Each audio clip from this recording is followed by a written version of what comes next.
Shalom, beloveds of the King. Praise Abba Yahuwah. Here we are once again looking at our Torah portions, and we're looking at Torah portion number 17, which is the Torah portion called Yithro. So Yithro or Jethro, and it actually means his excellency or his abundance. And this is Torah portion number 17, and we are looking at Exodus, Shemot 18:1 to Shemot 20:26. So Exodus 18:1 to Exodus 20:26, and our Haftorah we are looking at Isaiah 6:1 to Isaiah 7 verse 6 and Isaiah 9 verses 6 and 7. And so we are going to look again at this Torah portion as we are continuing looking at Shemot being such a powerful revelation of the understanding of a pattern being laid out for us of a deliverer and a deliverance that we are walking out in order to understand what the Father is wanting to show us. So let us pray. Abba Yahuwah, I just want to praise you and I just want to thank you for this Torah portion, my Father. I thank you that the more we are able to look at these Torah portions and the more we look at your reasoning for doing what you're doing, everything has a reason, everything has a purpose, everything is to be tied in together with what you are giving us a foundation, what Yeshua has come to be able to do, and where we can take our foundational covenant and our Brit Chadashah, our renewed covenant, and being able to understand the fullness of what Yeshua has done. And Father, I just want to thank you that this Torah portion is just so powerful for us to come to understand that this is where you lay out a covenant for your people, and your people have a choice to make. It is a conditional covenant. It is really the decision of whether you are going to be a bride or not a bride. And Father, I know that we are in a time of such great deception, and there's been such deception that has been given us, and this is why we are now in an hour, in a time of where you are bringing foundational truths to us for us to be able to return back to the truth of your word. Because we are supposed to be doers of your word and not just hearers of your word. And it's one thing to be able to say, yes, I know the truth, I have studied the truth, but yet I do not walk out the truth. And so, Abba, I pray that these messages are now going to be able to reach your people far and wide and be able to allow these teachings to go forth to be able to touch the people that they need to touch in order to come back to truth. Father, already we are doing these Torah portions on a timeline of a Jewish calendar that starts in September, October, which is absolutely not when your new year starts. And by the fact that we are starting these Torah portions and coming back to the timing of when we are supposed to start them at the new year, you are truly revealing so many things to us in this hour for us to understand that we are going to have to come back to foundational things in our lives in order to be able to be secure, because these plagues are coming back again.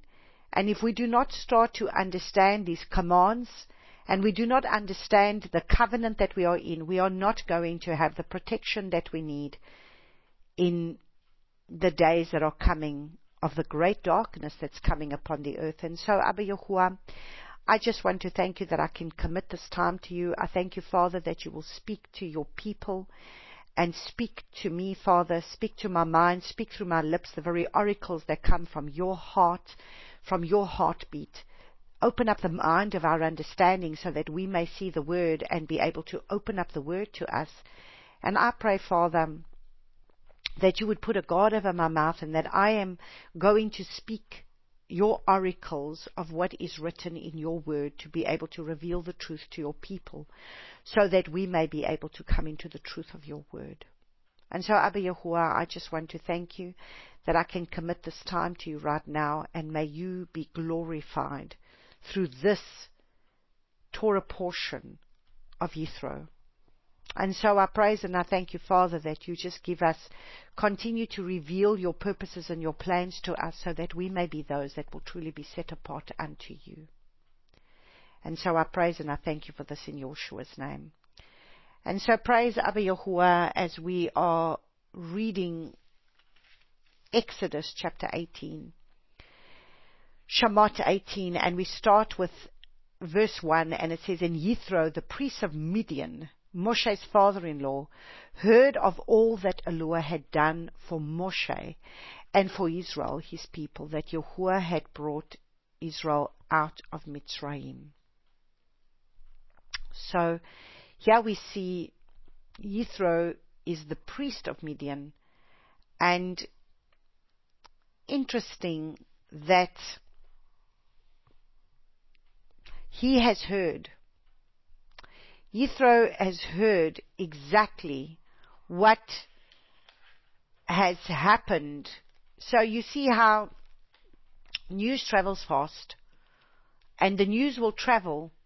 When the Father is going to want to reveal himself, he said that he was going to make a name for himself. He said that he was the one that was going to be able to reveal himself to his people.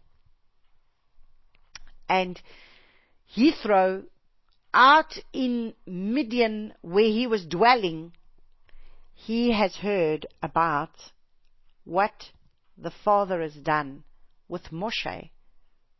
So the people are starting to speak about Moshe, who is his son-in-law, and the Yah that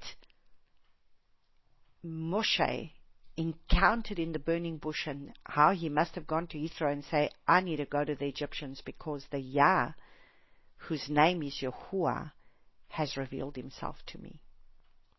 Now Yithro's name means his abundance. So Abba Yahuwah's abundance, and that's why this is his excellency. It's either abundance or excellency. And the Father is going to show his abundance by being able to reveal to us his pattern and his purpose and his plan. And his abundance of love in wanting to be able to show us his way and bringing us back into his truths and giving us a foundation for which we need to follow in order to be able to serve him the way he wants to be served. And so, where does this Midian, Moshe's father-in-law, he is a Midianite. Where do the Midianites come from? So if we look at Genesis chapter 25 from verses 1 to 6, which we're not going to go there, we see that Midian was the son of Keturah, the wife of Abraham, after Sarah died. And they would have been taught the ways of Abba Yahuwah because they were the sons of Abraham. So they didn't receive the inheritance of like Isaac did, but they were still sons of Abraham and were brought up by Abraham. So they would have learnt the ways of Abraham, because remember, Abraham knew the Father's ways, and so they would have learnt the Father's ways. And his name means abundance, which comes from the root word Yithro. Very interesting. So Yithro's name means his abundance. So it means Abba Yahuwah's abundance. So, and his excellency. But it also means remnant. So Yithro was a remnant that came out of that tribe of Midian. A priest that knew how to follow the Father in his ways, knew how to give him offerings, and he knew of the Father's ways. His daughter knew that the sons were to be circumcised, because we saw that Zipporah circumcised her son and knew that the son had to be circumcised, because this would have been a practice that they would have passed down, that came from Abraham, because they were sons of Abraham. And Zipporah had 2 sons, Gershom. So if we look at verse 3, and it says, and her 2 sons, of whom the son of one was Gershom, for he said, I have been a sojourner in a foreign land. So this was when Moses was a sojourner in a foreign land. And then the other name of the other one was Eleazar, for he said, Elua of my father was my help and delivered me from the sword of the Pharaoh. And these were the 2 sons. So Eleazar, Yah, is help. And so when we have a look at Shemot chapter 18, from verses 10 to 12, it says, and Yithro said, Blessed be Yahuwah, who has delivered you out of the hand of the Mitzrites, and out of the hand of the Pharaoh, who has delivered the people from under the hand of the Mitzrites. Now I know. So you see, when Moshe went to him and told him, but this is the one who's told me I am to go and deliver the people. He has revealed himself to me. His name is Yahuwah. He appeared to me in a burning bush, and he's told me to go to Egypt when he took Zipporah and he had to go. Now imagine his father-in-law might have looked at him and thought, what on earth is my son-in-law about now? He says, now I know that Yahuwah is greater than all the mighty ones. You see, because why? Through those 10 plagues, he came to destroy every single god that was being served in Egypt and in the nations. And now Yithro has heard from what has gone around that he came to destroy every single god of the Egyptians. And now he's saying, I know he is the only mighty one. Indeed, in the matter in which they acted proudly above them. So, he's mightier than any other mighty one. Indeed, in the matter in which they acted proudly above them. So, these Egyptians put their trust and their faith in all these mighty ones, but Abba Yahuwah has showed himself to be above them all. Then Yithro, the father-in-law of Moshe, brought an ascending offering and other slaughterings unto Elua, and Aaron came with all the elders of Israel to eat bread with the father-in-law of Moshe before Elua. And so here we see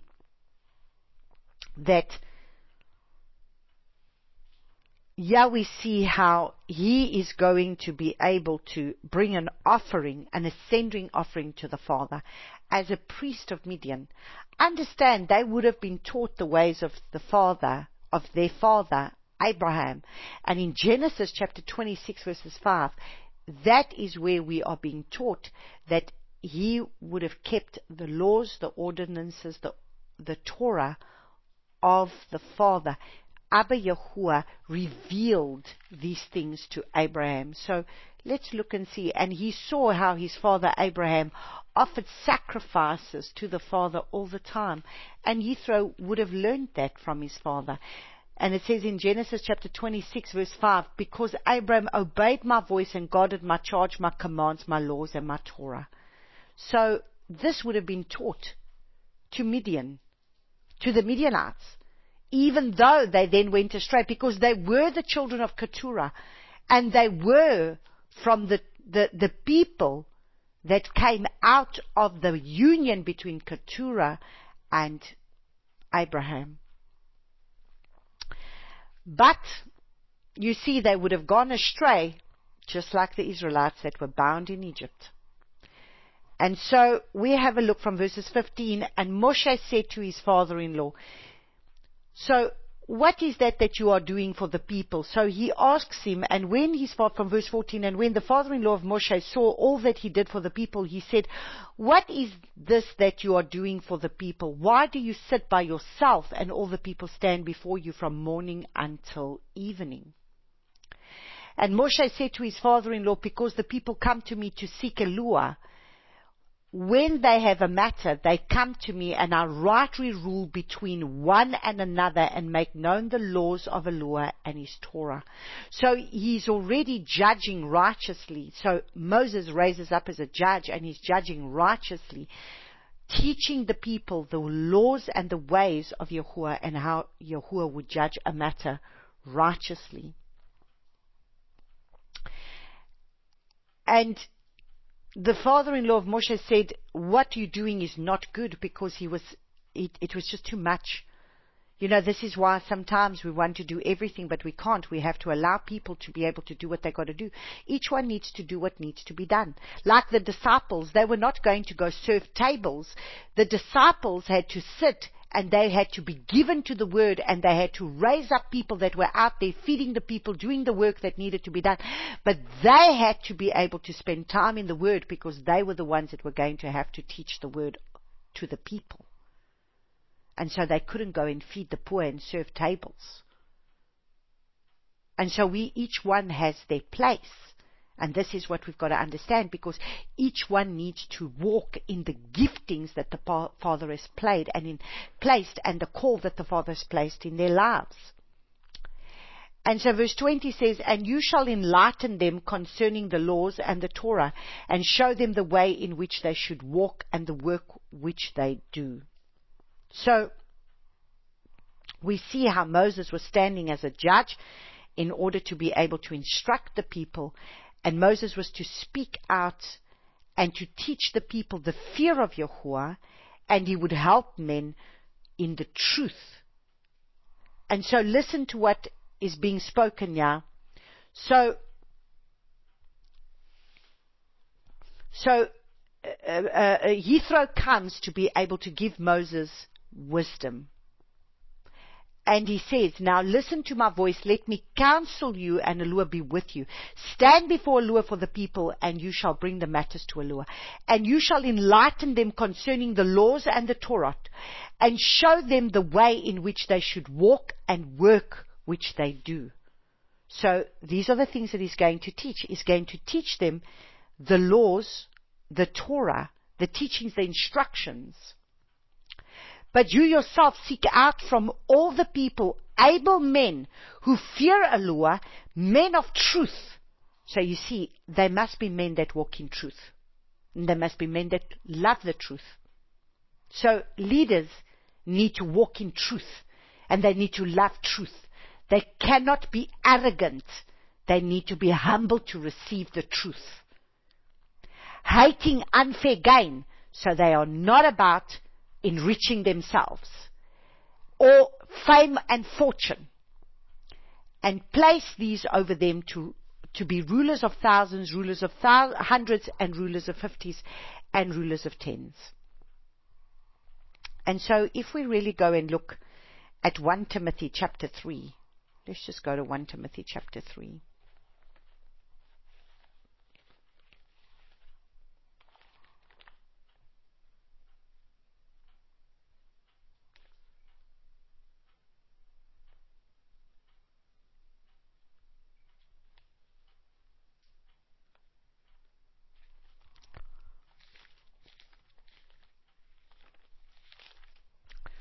One Timothy chapter 3, and we are going to read from verses 1, and it says, trustworthy is the word, if a man longs for the position of an overseer, he desires a good work. An overseer then should be blameless, the husband of one wife. Interesting. You need to ask yourself, what is that? Because today there's no polygamy, so what does it mean, the husband of one wife? Sober, sensible, orderly, kind to strangers, able to teach, not given to wine, no brawler, but gentle, not quarrelsome, nor a lover of silver, one who rules his own house well, having his children in subjection with all reverence. For if a man does not know how to rule his own house, how shall he look after the assembly of Eloah? So if you can't even run your own house, how are you going to run the people of Yahuwah? not a new convert, so they can't be new believers, lest he become puffed up with pride, because you see, pride comes in very quickly, because then we think we are something or somebody, and fall into judgment of the devil. And he should even have a good witness from those who are outside, lest he fall into reproach and the snare of the devil. So he must be one of a good reputation. Likewise, attendants are to be reverent, not double-tongued, not given to much wine, nor greedy for filthy gain. So they certainly not to be given to wine, nor are they to be those promoting fame and fortune. Holding to the secret of the belief with a clean conscience. So they are to stay with the belief of what is being taught, because you've got to be in unity of that which is being taught. And let these also be proved first. Then let them serve if they are unreproachable. Wives in the same way reverent, not false accusers, sober, trustworthy in every way. Let attendants be husbands of only one wife, ruling children and their own house well. So, this is what it means to be a leader. And this is when we see such a humble man that Moshe is, because Moshe listened to the voice of his father-in-law and did all that he said. And Moshe chose able men out of all Israel and made them heads over the people, rulers of thousands, rulers of hundreds, rulers of 50s, rulers of 10s, and they rightly ruled the people at all times. The hard matters they brought to Moshe, but they rightly ruled every small matter themselves. And Moshe sent off his father-in-law, and he went away to his own land. And so here we see the humility of Moshe, who is able to humble himself to listen to the advice of his father-in-law. Then we have a look at Exodus chapter 19, and I just love Exodus chapter 19. I think if there's a chapter that just absolutely I just love, is Exodus chapter 19, like I love John chapter 17. So in Exodus chapter 19, we see that in the 3rd month, after the children of Israel had come out of the land of Mitzrayim, on this day they came to the wilderness of Sinai. So the 3rd month we know is really at the time of when you would have counted the 50 days, where we would have been celebrating Shavuot. So they come to Mount Sinai at the time of when they would have been celebrating Shavuot. And they sent out for Rephidim and came to the wilderness of Sinai and camped in the wilderness. So Israel camped there before the mountain. And Moshe went up to Eloah, and Yahuwah called to him from the mountain, saying, This is what you are to say to the house of Yaakov, and to declare to the children of Israel. You have seen what I did to the Mitzrites, and how I bore you on eagle's wings and brought you to myself. So here we see he's the one who carried them on eagle's wings. Now, isn't it interesting that in the book of Revelation we are going to see again how he's going to bear us on eagle's wings. And so if we look at Revelation chapter 12,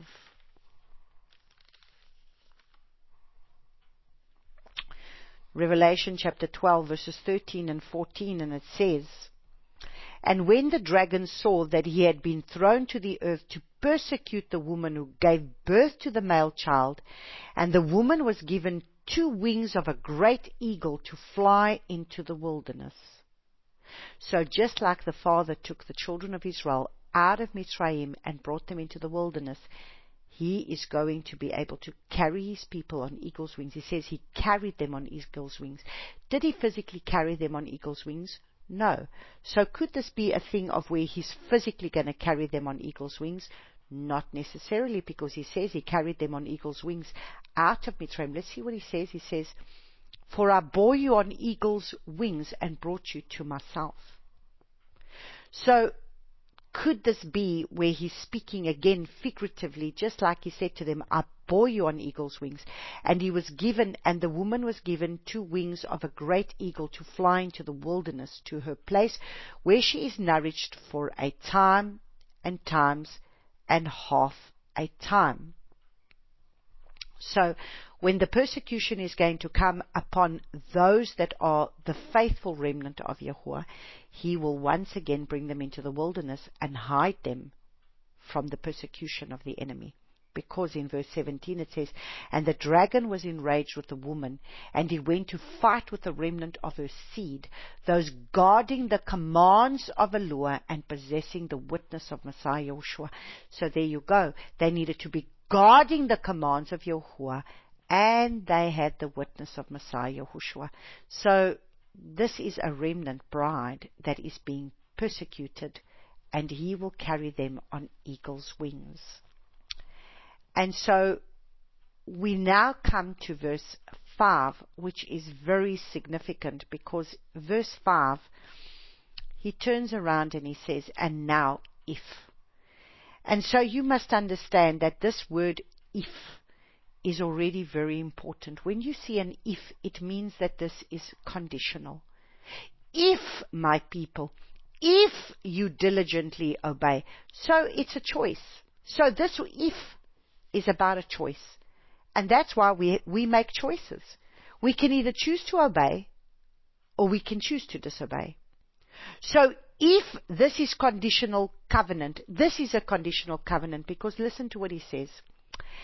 And if my people, and if you diligently obey my voice and shall guard my covenant, then you shall be my treasured possession above all the peoples, for all the earth is mine. So again, it's now a conditional covenant. So the Father is making a covenant. And this covenant, he is giving the people a marriage contract, which in Hebrew is known as a ketubah, which is a marriage contract. And he's giving this for a people that he wants to become a treasured possession for him. But it is conditional.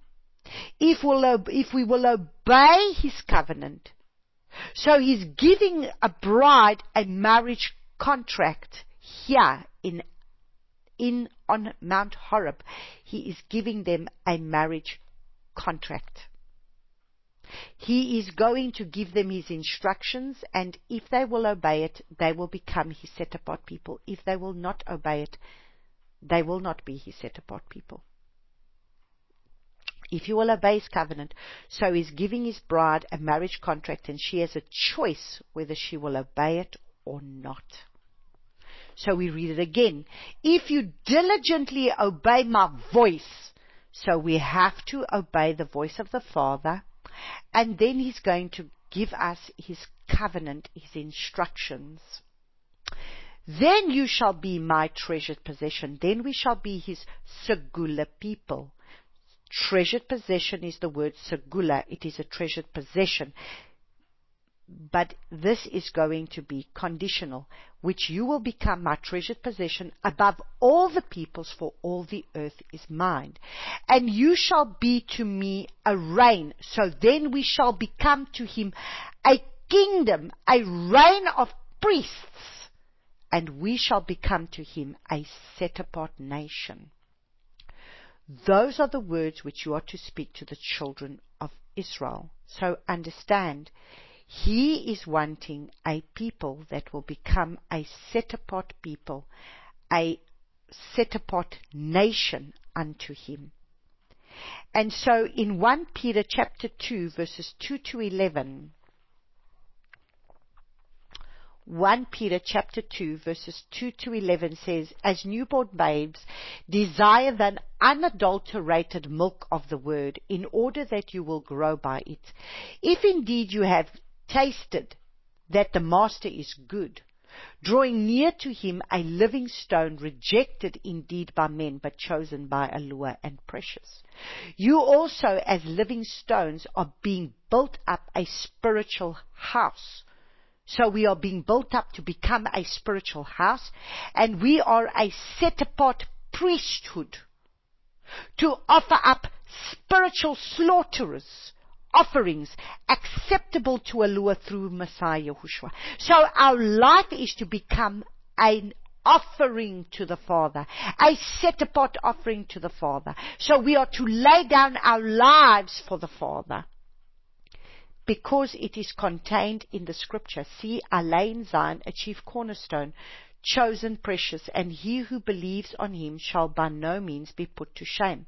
This preciousness then is for you who believe, but to those who are disobedient, the stone which the builders rejected has become the chief cornerstone, and the stone of stumbling, a rock that makes for falling, who stumble because they are disobedient to the word. So you see, we need to be set apart by the word, and we need to be obedient to the word, to which they were also appointed. But you are a chosen race. You are a holy priesthood. You are a Segula people, a chosen race, a royal priesthood, a set-apart nation, a people for a possession, that you should proclaim the praises of him who called you out of darkness, because we were in darkness in Mitzrayim, into his marvelous light. And that is why the 3 days of darkness came upon the people of Israel before the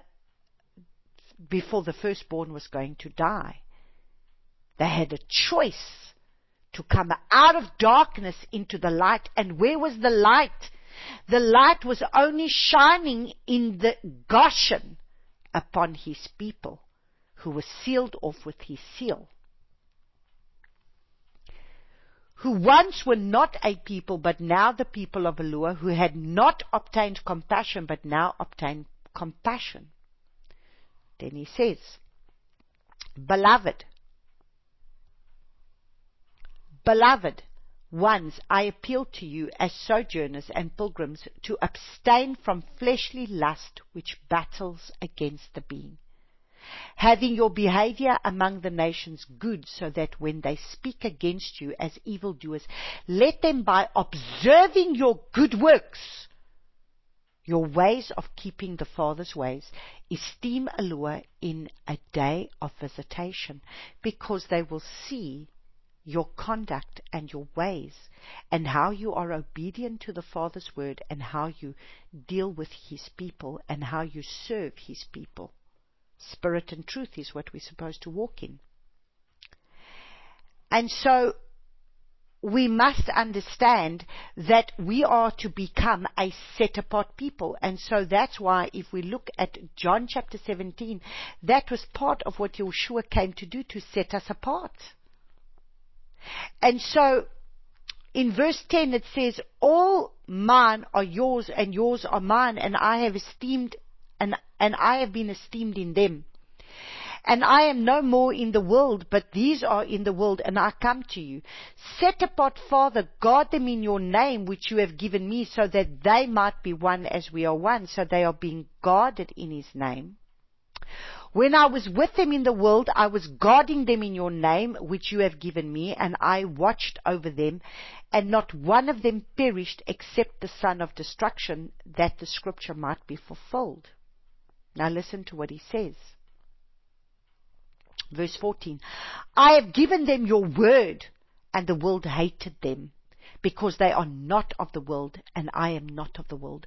So the people of the world will hate the truth of this word. And that is why we are seeing this going on at the moment, with all this movement that is going on with gays and lesbians and everything else that goes with it, this whole movement that is taking place, that they want to rewrite the word. They hate the word, and they are persecuting the believers because of the truth of the word. They want to live their lives. They want to live in their fleshly lusts and follow after the lusts of the flesh. And so he says, I do not, so he says, they have hated your word, and the world hated them, because they are not of this world, and I am not of this world. I do not pray that you should take them out of the world, but that you keep them from the wicked one. So nobody's going to be removed out of the earth just yet. We are going to be kept from the evil one until Yeshua comes. Now listen to what he says in verse 17. Set them apart in your truth. So we need the word to be set apart. We are being set apart by keeping his word. Your word is truth. Verse 19. For them I set myself apart. So Yeshua came to die to his flesh, to be obedient unto death, so that he could now give us an example for us to follow, so that we too will be obedient unto death. We will follow the word, and we will be able to stand by this word even unto death. For them I set myself apart, so that they too might be set apart in truth. So we are to be set apart in Abba Yahuwah's truth. So, let's go back to Exodus chapter 19.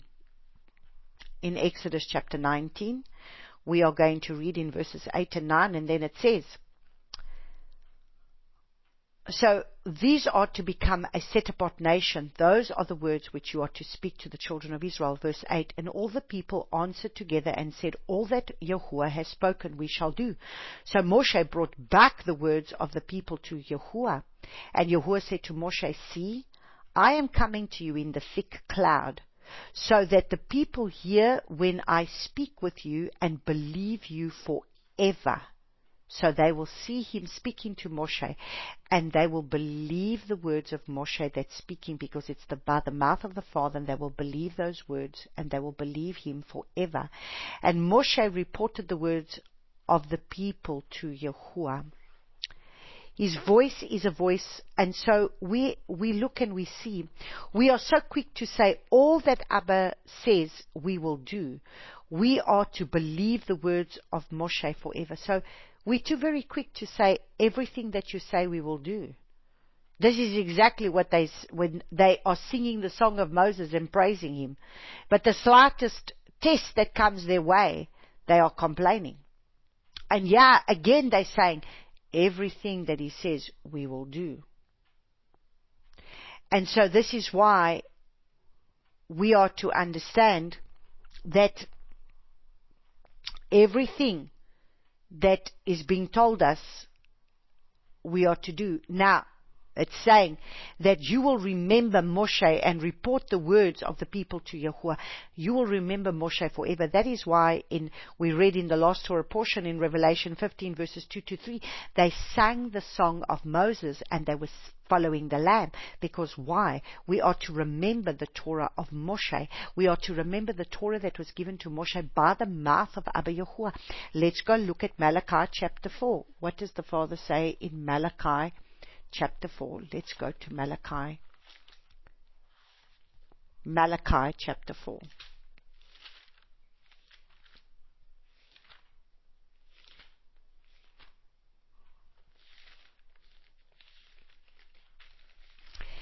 Malachi chapter 4, and we are going to look at verse 2, and it says, but to you who fear my name, the Son of Righteousness shall arise with healing in his wings, and you shall go out and leap for joy like calves from the stall.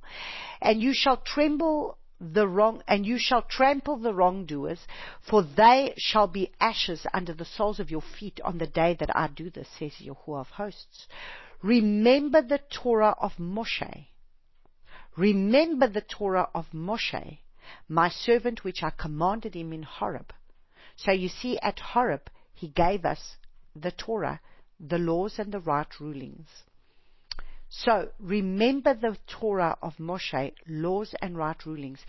See, I'm sending you Eliyahu the prophet before the coming of the great and awesome day of Yahuwah. So who did Yeshua see on the Mount of Transfiguration? He saw Eliyahu representing the prophets, and he saw Moshe representing the Torah. And we are to be able to sing the song of Moshe and we are to be able to sing the song of Yahushua, and we are to follow the Lamb. So you need the Torah, which is the truth, and you need the Spirit, which is what Yahushua has written Torah on the tablets of our hearts by the Spirit, and what He commands us to do. And the prophets really speak about the Spirit, and it's all the words of what's been spoken of, prophetic words that's to come. And so this is why it's a full package of the Torah and the prophets that have spoken of the coming of Messiah Yahushua, which is the fulfillment of all. And that is why the Torah is written upon the tablets of our hearts, and that is why when He opened up the mind of the disciples, He was teaching them the Torah and the prophets and the Psalms, and showing them everywhere where He featured, and that they had spoken about Him. So, if we have a look, now we continue to read Exodus chapter 19 from verses 10 to 11. And it says, And Yahuwah spoke to Moshe, Go to the people and set them apart today and tomorrow, and they shall wash their garments, and shall be prepared by the third day, for on the third day Yahuwah shall come down upon Mount Sinai before the eyes of the people. So here we see that we are to be set apart for 3 days and to wash our garments, and so we stand before Him. Yahushua was also resurrected on the third day. And so we don't really understand the scripture of washing our robes in receiving the commands as washing robes. And there is a scripture that most people would read in Revelation chapter 22, verses 14. Now, if we look at Revelation chapter 22, verses 14, I'm going to read it to you from the Complete Jewish Bible. So if we look at a Complete Jewish Bible, or we look at an NIV, or we look at a New American Standard Version, and we look at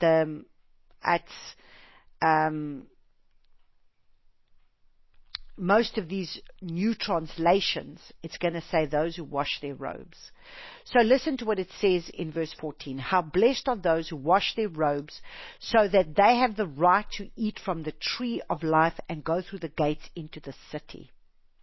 Outside are the homosexuals, those involved with the occult and with drugs and sexual immoral, murderers, idol worshippers, and everyone who loves and practices falsehood. So understand, blessed are those who wash their robes. Now, what does that have to do with anything? If you were to read that scripture, blessed are those who wash their robes, how are you going to understand what that scripture says if you read it in this translation? So what does it mean to wash your robes to be able to eat from the tree of life? It makes no sense. But in Exodus chapter 19, and when you read verse 10, it says they are to go and tell the people to be able to set themselves apart, and then He's saying to wash their garments to be able to stand on Mount Horeb, Mount Sinai, to receive what the commands. So if we have a look at the Scriptures Bible, or we look at a New King James, or we look at a King James Bible, then we understand what is really written in Revelation chapter 22, verse 14.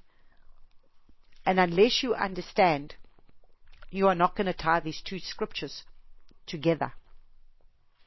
So, Revelation chapter 22, verses 14 says, Blessed are those doing His commands, so that the authority shall be theirs unto the tree of life, and to enter through the gates into the city.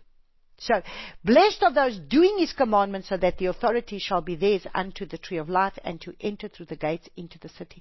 But outside are the dogs, and those who enchant with drugs, and those who whore, and the murderers, and the idolaters, and all those who love falsehood.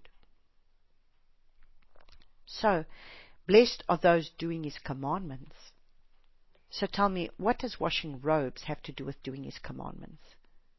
Because they were told to wash their robes in order to be able to stand before Abba Yahuwah, before they were to be able to receive the commands in their hearts. Now in Revelation chapter 22 verses 14, so sometimes when I stand back and I say, Father, you have me teaching these hard words, and Yeshua just came to do it all. Well then, what does it mean, Revelation chapter 22 verses 14, to be able to eat from the tree of life? What was the reason for them being kicked out of the garden in Genesis? What was the reason in Genesis chapter 3 that they were kicked out of the garden? Because they disobeyed one command of the Father. Now we receive these commands of the Father, His instructions and His ordinances and His precepts. The pattern that is laid out for us. And Revelation chapter 22 verses 14 is very clear that it tells you if you're not going to be doing His commandments, you are not going to eat from the tree of life. This is not me that is speaking. This is the Bible. This is the word of Yahuwah, and the word is the final authority by which we are set apart. And if we want to be His set apart priesthood, then this is if you will obey my word and obey my covenant that I give you today. He gave us a marriage contract, and the marriage contract is being given to them now. And if we are not going to adhere to this marriage contract, we will not be His set apart bride. That is He that has put this contract in place. If we are not going to keep His commandments, we are not going to eat from the tree of life. We will be outside the city, but we will not be in the city. That's why He says in Matthew chapter 22 verses from verse 21, where He says, many will come to me in that day and say, but Yeshua, we cast out demons in your name, we prophesied in your name. And He says to them, depart from me, you children of iniquity, you practice lawlessness. What is lawlessness? It's Torahlessness. One without the Torah, one without His instructions, one that was disobedient to His ways. That is what He speaks. So,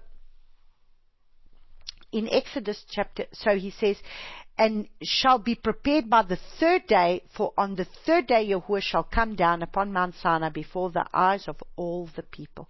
So, if we have a look at Exodus chapter 3, verses 12, the Father was already telling Moshe that he was to prepare the people because they were going to come and stand before Him, because He wanted to give them His instructions. He was going to be able to pour upon them His Ruach. Just like He appeared to Moses in a burning bush, He wanted to appear to His people to write His laws upon their hearts. Not on tablets of stone, but on the tablets of their hearts. So listen to what He says. And the Lord said to Moshe, and so we look at verse 12, and He said, because I am with you, and this is to you the sign that I have sent you. When you have brought the people out of Mitzrayim, you are to serve Elohim on this mountain. So He was to be able to bring the people to this mountain where they were going to receive His instruction. In Exodus chapter 19 verses 16 it says, and it came to be that on the third day in the morning that there were thunders and lightnings and thick clouds on the mountain, and the voice of a shofar was very strong. And all the people who were in the camp trembled. So we see that these people are trembling. Because why? Because of all the thunder and the lightning. And what was coming out of His mouth made people tremble and fear. What truth comes out of our mouths that brings people to the fear of Yahuwah and to come back to Him?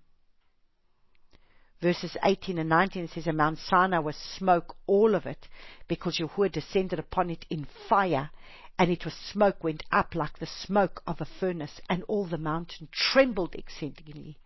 And when the voice of a shofar sounded long and became very strong, Moshe spoke, and Elohim answered him by voice. And so his voice was a voice of a shofar with fire and smoke and everything that is going to shake in these last days. Abba Yahuwah will shake everything that is going to need to be shaken to put us into position.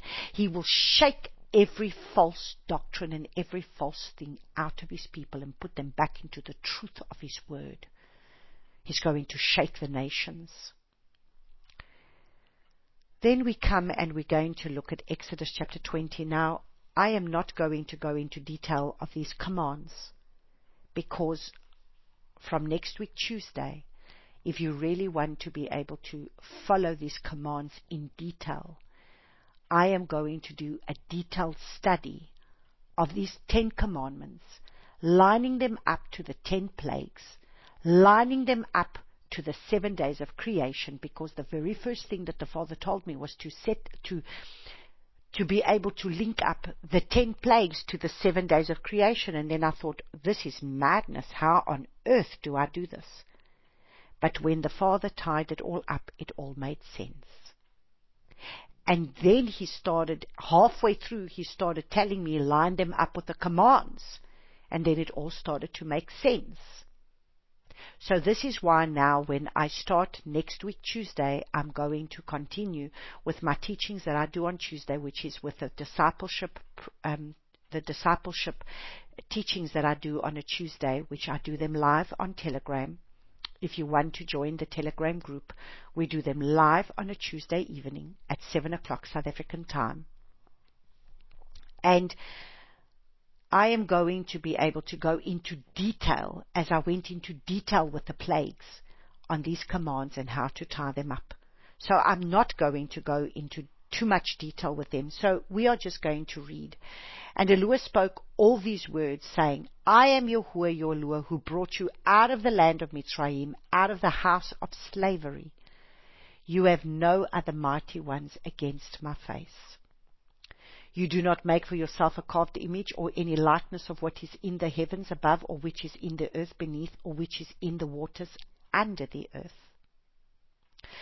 So when we have a look, and we are going to be able to look at all these things, we are going to understand exactly what the Father is saying of here, when we are going to be able to look at what Moses was commanded to do when he had to address these plagues. And we are going to see exactly what the Father is saying in terms of this. The first command, and this is why we are to understand that the one who brought us out of slavery wants us to have nothing to do with other mighty ones, and that is why he came to reveal himself in the face of all these mighty ones of Egypt. And that is why we will look at each and every one of them to understand the commands that he's laying out for us. And that is why we are not to have any other gods before him. You are not to bow down to them, you are not to serve them, for I, Yahuwah, your Elohim, am a jealous El, visiting the crookedness of the fathers to the 3rd and the 4th generation of those who hate me. And so we do not make for ourselves carved images, we have to have no idols. And we have many idols in our lives today that we will still worship. Idols can come in different shapes, forms, and sizes. Idols can come in forms of husbands, of wives, of children, of grandchildren. Idols come in different shapes, forms, and sizes. Idols can come in the form of sport. Idols come in forms of the things that you value more than you value the Father, that you will spend more time with than you spend time with the Father. Idols come in shapes and forms. What do we love more than we love the Father? And so many people will think, but I don't have any idols in my life.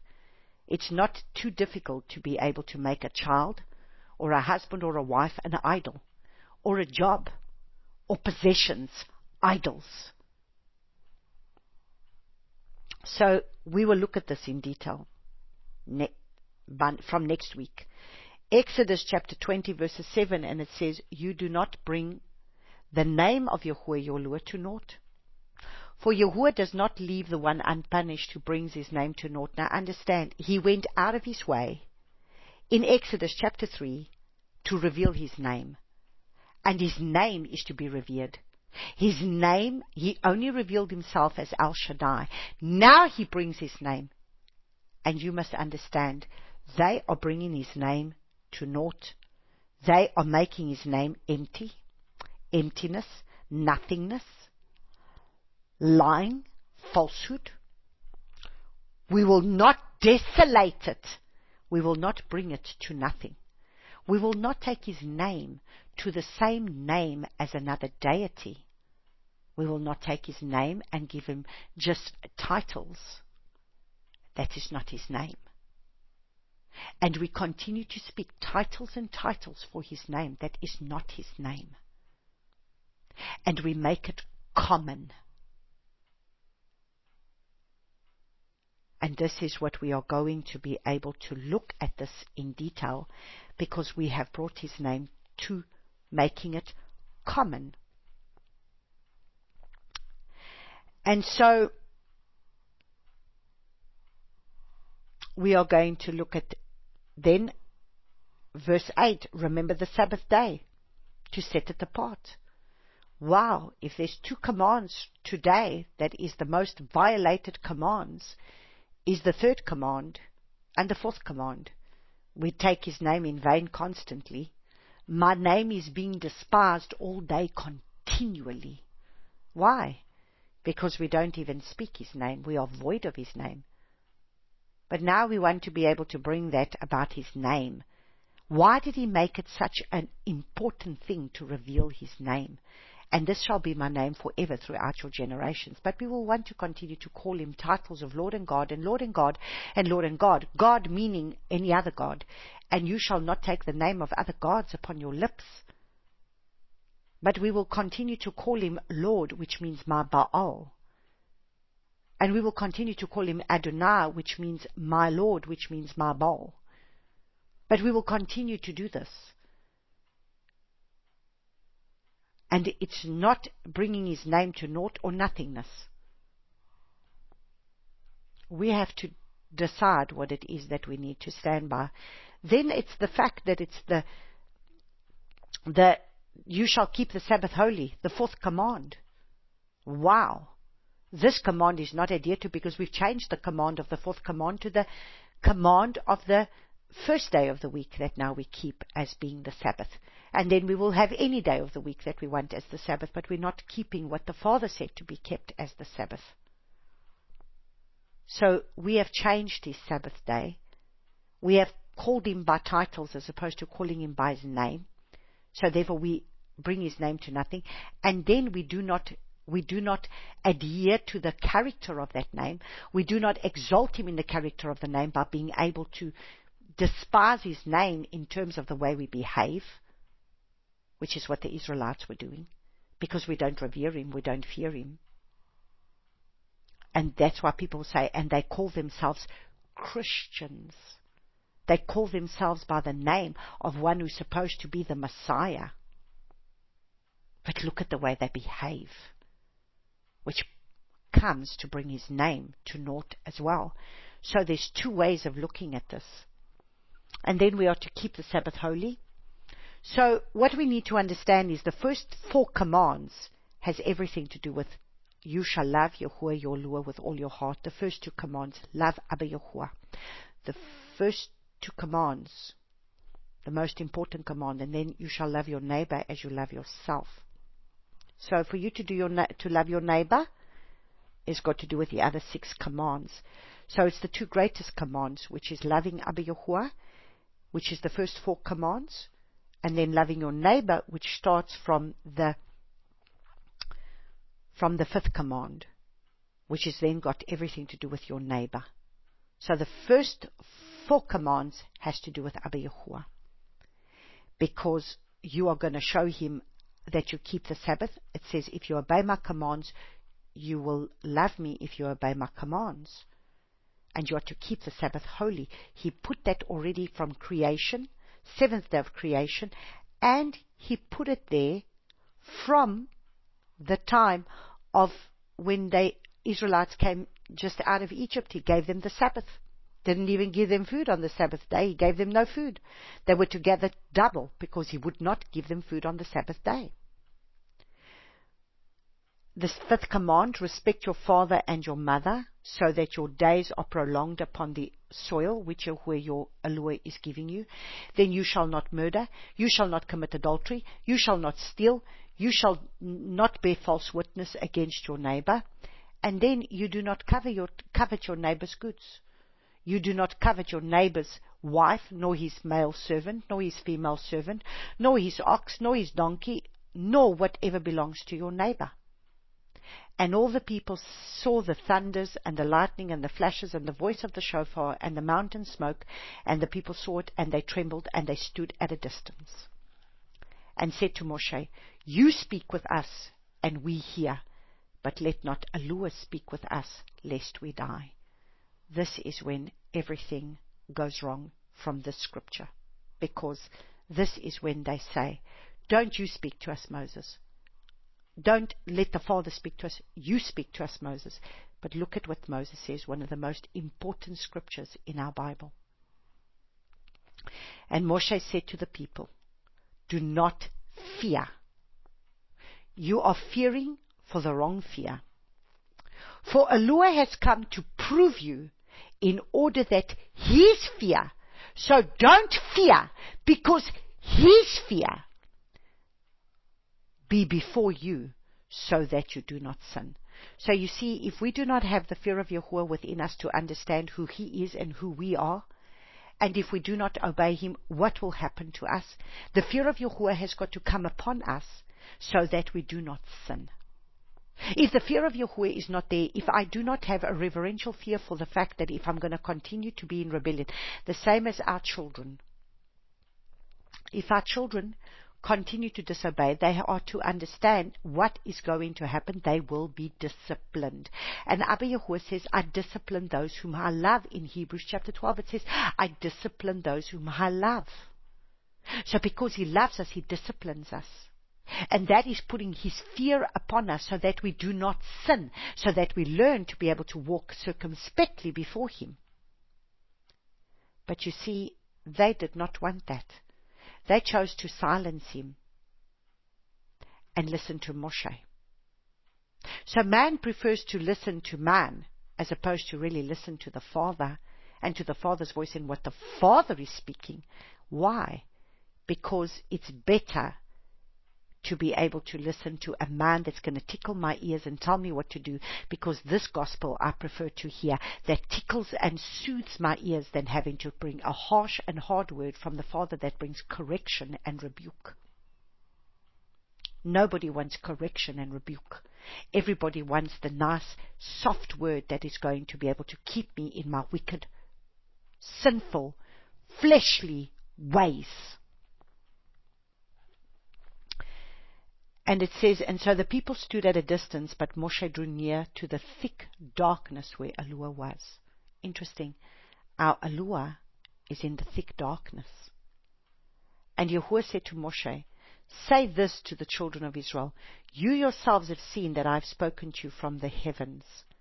Now listen to what he says in verse 24. Make a slaughter place of earth for me, and you shall slaughter on it your ascending offerings, your peace offerings, your sheep and your cattle. So you see, now they have to continue with their slaughter offerings. And now he's going to have to build a tabernacle, where he was the one that was going to want to dwell in their hearts, just like he dwelt in Abraham, in Isaac, in Jacob. He revealed himself to all of them, and he was the one who led them and guided them. Now he wanted to do the same with an entire house of Israel. They chose not to have him be the one to lead them. They chose not to have his spirit be put upon them. They chose to silence him. And that is why at Shavuot, in Acts chapter 2, we start by them being set apart, seeking his face for 10 days, which is what Yeshua told them to do. Tarry for 10 days. Do not leave the city until the Spirit of Yahuwah comes upon you. And so at Shavuot, when they were all gathered, the 120 in an upper room, tongues of fire came upon them. The fire that was on top of the mountain, that the Father was going to put his power and his might upon them, his ruach that was going to be put upon them.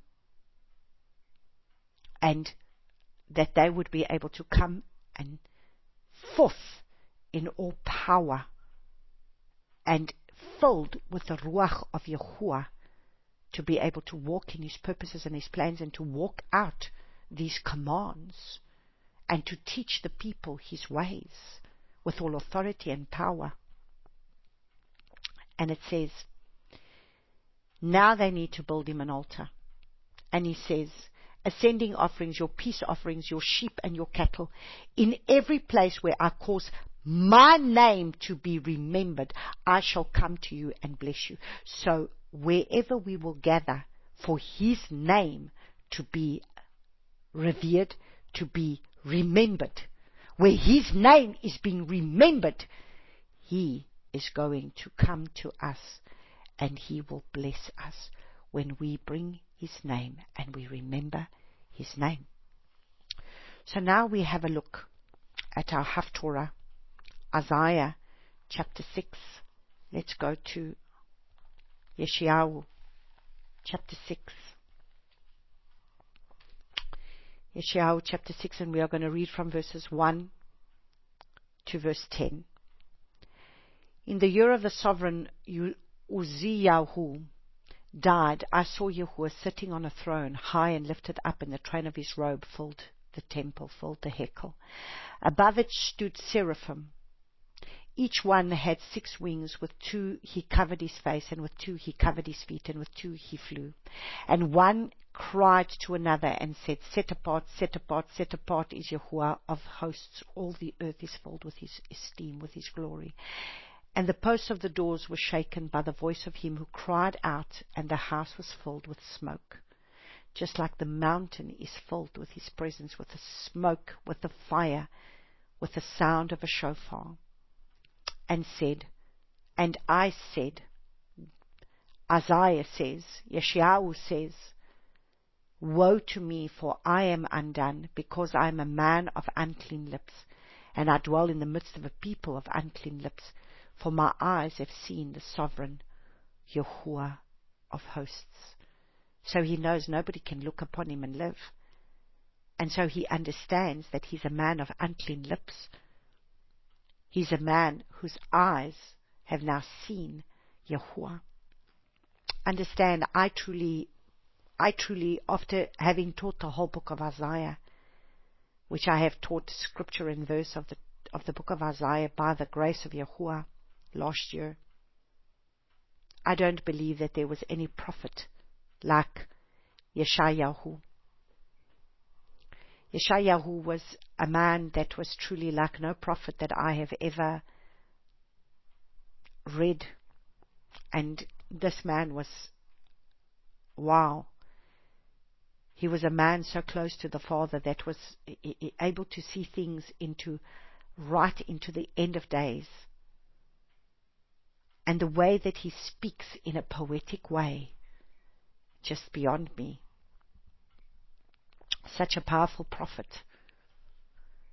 And here he stands and he says, I'm a man of unclean lips.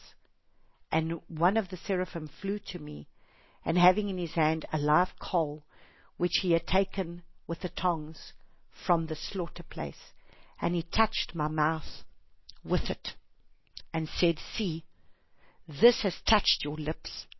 Your crookedness is taken away, and your sin is covered. So you see, at that time, the sin was only covered. It wasn't done away with. It wasn't removed from us as far as the east is from the west. It was only covered because it was the blood of bulls and rams. And I heard the voice of Yahuwah saying, whom do I send, and who would go for us? And I said, here I am, send me. And he said, go, and you shall say to this people, hearing you hear, but do not understand, and seeing you see, but do not know. Why? Because they chose to not have the Ruach of Yahuwah. Because for you to be able to have eyes to see and ears to hear, you can only see and hear by the power of the Ruach of Yahuwah. And this is why there's many people that are saved, but not many people filled with the Ruach of Yahuwah. And so, there are many that's why the house of Israel today, the house of Judah in the land, they are hearing.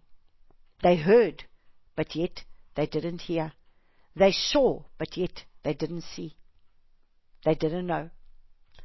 Make the heart of this people fat, and their eyes heavy, and shut their eyes, lest they see with their eyes, and hear with their ears, and understand with their hearts, and shall turn and be healed. How sad.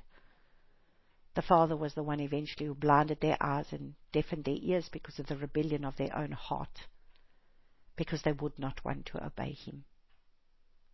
And so He has blinded them, and now the fullness of the house of Israel is coming in. And how powerful is that? And so then we have a look at Isaiah chapter 9, verses 6 to 7. For a child is born unto us, a son is given unto us, and the rule is on his shoulders, and his name is called Wonderful Counselor, Strong Al, Father of Continuity, Prince of Peace. Of the increase of his rule and peace there is no end upon the throne of David and over his reign, to establish it and sustain it with right ruling and with righteousness from now on, even forever. The ardor of Yahuwah of hosts does this.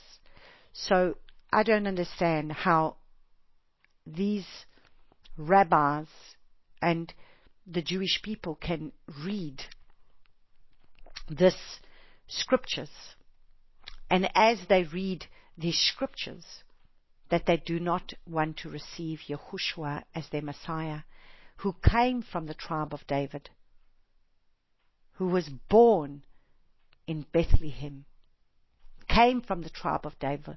He came from the house of bread, because he was to become the bread of life. He was to become the bread that was going to be able to give us the life that we need to sustain us. And so He's our wonderful counselor, He's our Prince of Peace, and He's the one that's come to fulfill the Torah so that we have no excuse to walk it out. So let's look and see what it says in Matthew chapter 5, as we look at some of the scriptures in our Brit Chadashah. There are so many scriptures, but we really cannot go into all of them. So in Matthew chapter 5, we will look at verses 17, and it says, Do not think that I came to destroy the Torah or the prophets. So He didn't come to destroy the Torah or the prophets. That is why Moshe stood with Him on the mountain, and so on the Mount of Transfiguration, Moshe stood with Him on the mountain. And who else stood with Him on the mountain? Moshe stood with Him on the mountain, and Eliyahu stood with Him on the mountain, representing the Torah and the prophets. That He stands between them and embraces them and says, now we are one, because I have come to be able to fulfill that which you have spoken of, so that now I can fill my people to keep my ways. And so He turns around and says, I did not come to destroy, but to complete, which means to uphold, to establish. It means to fill up. It means if it's half empty, if you're driving your car and it's half empty, you've got to fill it up. He came to fill it up. He didn't come to do away with it. For truly I say to you, till heaven and earth pass away, one yod or one tittle shall by no means pass from the Torah till all be done. So nothing is going to fall away from the Torah until all is done. Whoever then breaks one of the least of these commands and teaches men, so shall be called least in the reign of the heavens. So you see, they are those that are outside. They shall be called least in the reign of the heavens. But whoever does and teaches them, he shall be called great in the reign of the heavens. What are we teaching the people? To come back to obeying His commands, to come back to obeying His Torah, to giving them a foundational covenant? Or are we telling them it's all done away with? The one who says it's all done away with, who doesn't need to uphold it, is going to be called least in the kingdom of heaven.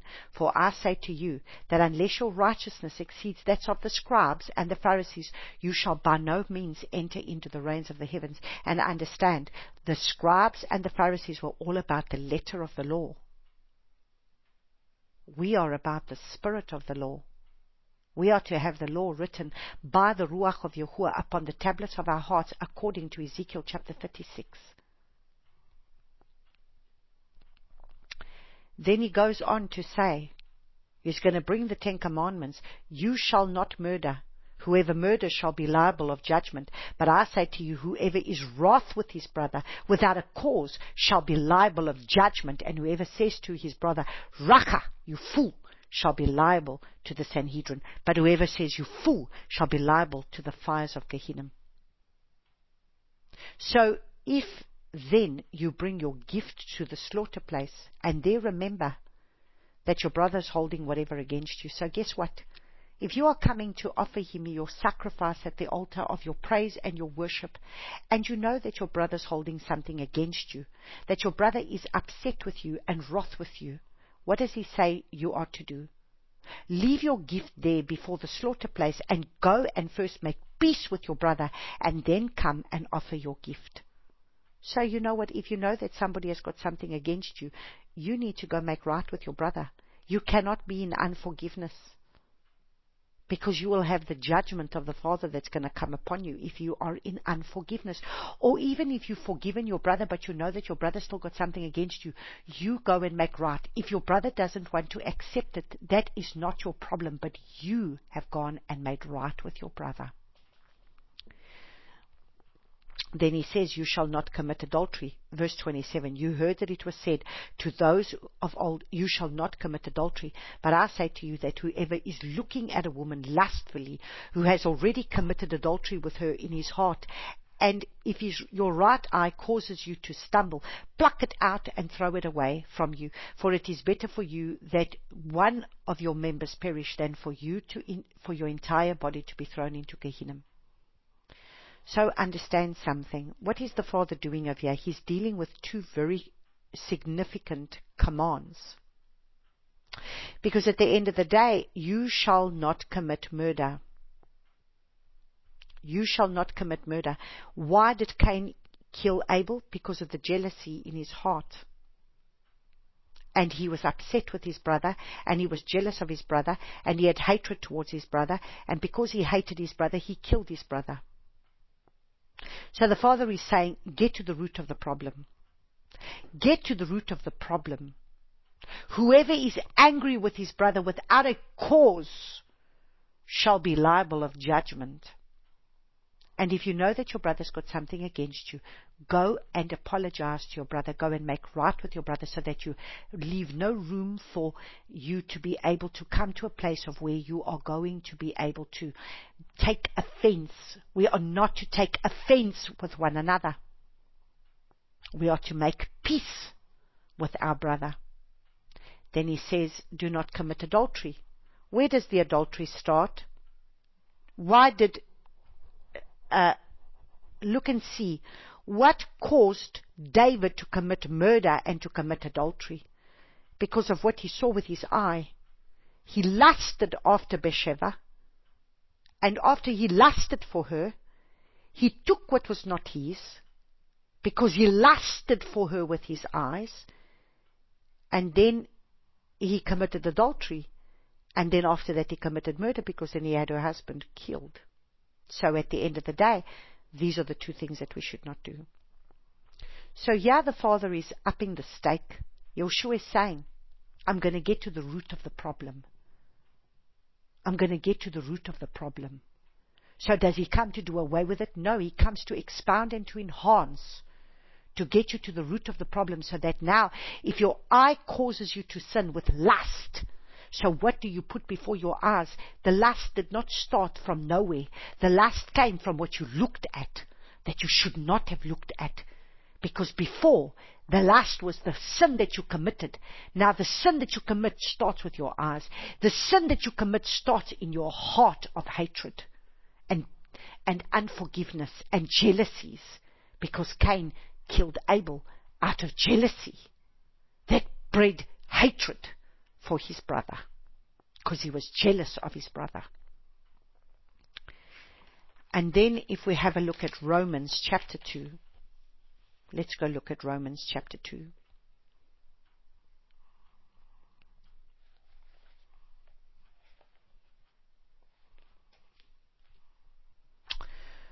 Verses 13, so we look at verses 13 and it says, "For not the hearers of the Torah are righteous in the sight of Allah, but the doers of the Torah shall be declared right." Those doing His commandments, what we read. So it's not just those hearing His commandments, but those that are physically going to do His commandments, according to Revelation chapter 22 verses 14, will be those that will enter and eat from the tree of life. So, verses 17 says, "See, you are called a Yehudi, and rest on the Torah, and make your boast in Allah, and know the desire of Allah, and approve what is superior, being instructed out of the Torah, and are trusting that yourself are a guide to the blind, a light to those who are in darkness, an instructor of foolish ones, a teacher of babes, having the form of knowledge and of the truth of the Torah. You then who teach another, do you not teach yourself? You who proclaim a man should not steal, do you steal? You who say do not commit adultery, do you commit adultery?" So you see, we have to judge ourselves. We need to look at ourselves, because the Torah will first judge us. That is why the Father wants us to walk in the spirit of the Torah, to make sure that it's by the Ruach that works it in us both to will and to do His good pleasure. You who abominate idols, do you rob them? Do you rob temples? You who boast in the Torah through the transgression of the Torah, do you disrespect Allah? So, do you see, sometimes we can go on and say, we've got to keep Torah, but yet at the end of the day, do we transgress Him in maybe not crucifying our flesh? So we will obey the commands, but do we crucify the flesh? "For the name of Allah is blasphemed among the nations because of you. As it has been written." You see, blasphemed, why? Because we say we ought to be able to be followers of Messiah, but how do we behave? That is how we blaspheme His name. That's why I'm saying it's twofold. "For circumcision indeed profits if you practice the Torah, but if you are a transgressor of the Torah, your circumcision has become uncircumcision." So all these Jews, the Jewish people, these Jewish men that are circumcised of the flesh, but yet they continue to behave the way they are in their flesh, as we saw what happened in the land of Israel, the way they behaved in having wanting to come up against these believers and persecute them, and the way they treat them, and the words coming out of their mouth. Of what circumcision? Of what use is their circumcision? So, if an uncircumcised one watches over the righteousness of Torah, shall not his uncircumcision be reckoned as circumcision? So you see, if we keep Torah, if a man keeps Torah and is uncircumcised, his uncircumcision is as good as if he were circumcised. And the uncircumcised by nature, who perfects the Torah, shall judge you, who notwithstanding letter and circumcision are a transgressor of Torah. So, just because you're circumcised, but you are transgressing the Torah, of what use is your circumcision? And the one who is not circumcised, but keeps the Torah, shall judge the one who is circumcised, but not keeping the Torah. And that is what is happening in the land of Israel right now, because 70% of them don't even follow Yahuwah, or don't even believe in Yahuwah. They are total heathen. For he is not a Yehudi who is so outwardly, neither is circumcision that which is outward in the flesh. So see, who is the true Jew? Is it because you are living in the land of Israel that makes you a Jew? Who is a true Yehudi? is so outwardly, neither is circumcision that which is outwardly in the flesh, but a Yehudi, a true Jew, is he who is so inwardly. And circumcision is that of the heart, in the spirit, not literally, whose praise is not from men, but from Allah. That's why I say the Father is gathering his own tribes. It's not all those that are in the land that are the fullness of his tribe. He gathers his house because they are obedient to follow his word. They are the obedient ones. And so we look at Romans chapter 7, from verses 7 to 14. What then shall we say? Is the Torah sin? Let it not be. However, I did not know sin except through the Torah. How else are you going to know what sin is if you don't read our foundational covenant? For all the covetousness I knew not, if the Torah had not said, you shall not covet.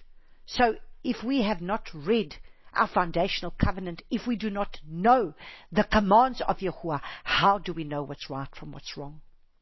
But sin, having taken the occasion through the command, did work in me all sorts of covetousness. For apart from Torah, sin is dead. And I was alive apart from the Torah once. But when the command came, the sin revived and I died. Because now I know what sin is. Sin is the transgression of the Torah.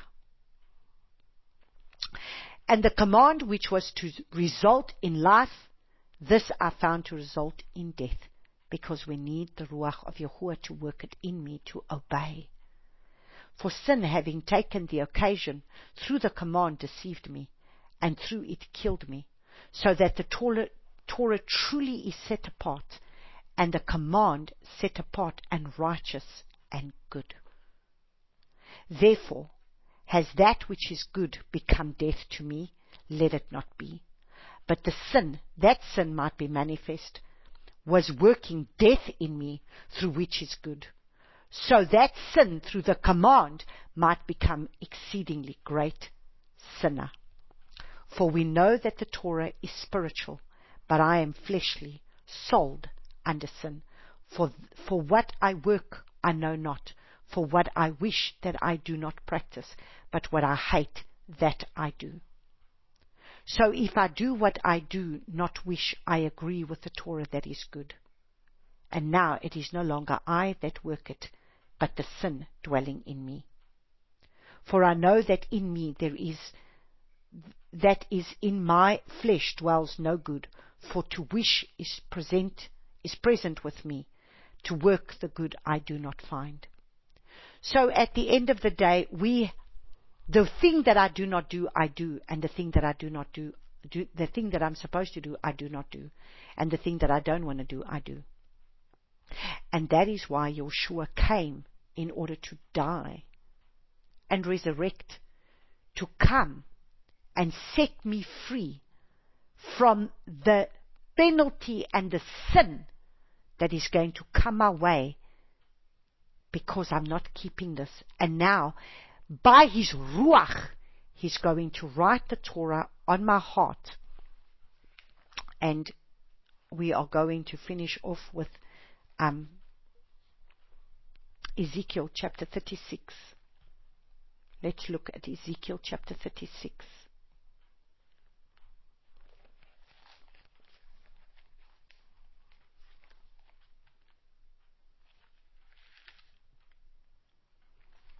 Ezekiel chapter 36,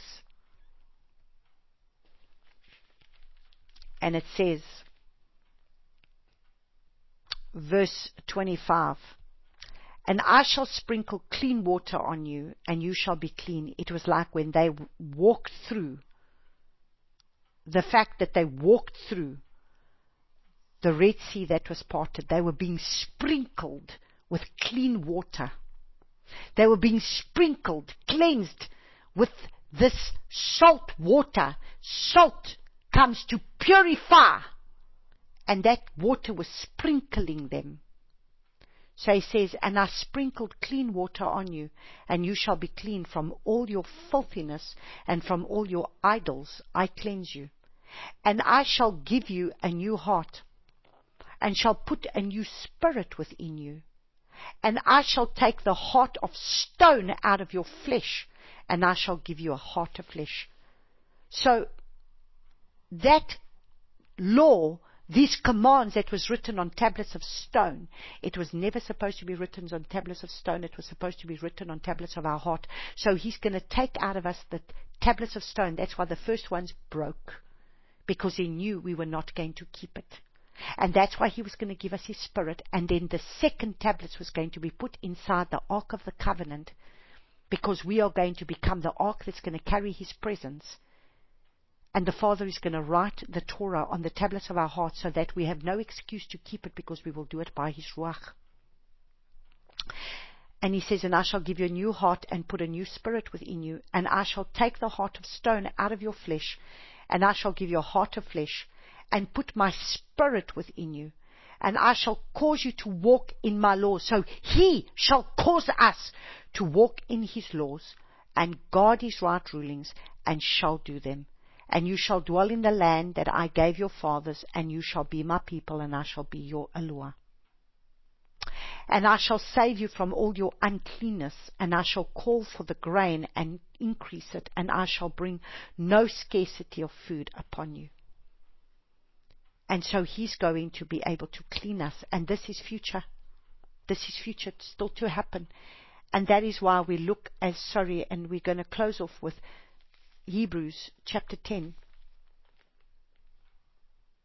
verse 16, and it says, from verse 14, and for by one offering Yeshua has perfected for all time those who are being set apart. So you see, we are in the process of being holy. Be holy as I'm holy. We are being set apart from glory to glory. We are changing from glory to glory. So by one offering, he has set us apart.